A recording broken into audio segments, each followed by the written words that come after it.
This is the second part in a series of videos in the search for astrological signature of presidential assassinations.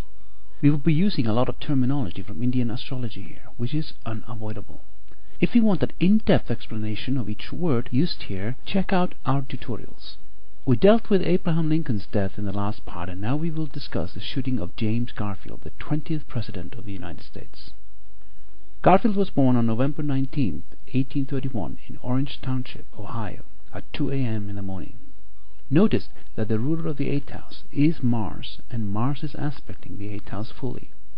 Also note that both Jupiter and Venus are in their signs of debilitation, and both death indicators due to their respective rulership of the 7th and the 2nd house.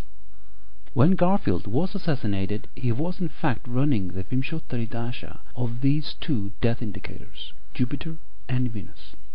Jupiter, in addition to being debilitated, is also in close conjunction with the great undoer, Ketu. At the time of the assassination, Jupiter was transiting through the 8th house along with Saturn and Mars, which is in close opposition to the birth position of Mars. President Garfield's inaugural oath of office took place on March 4, 1881 at noon in Washington, D.C. It's worth noticing that the inaugural chart has a Kalasarpa Yoga. This is when all the grahas are enclosed on one side of Rahu and Ketu axis. But perhaps more importantly, Mars is in the 8th house and in a deadlock mutual aspect to Saturn, which is the lord of the 8th house. Venus and Moon are also afflicted by Saturn and by Mars.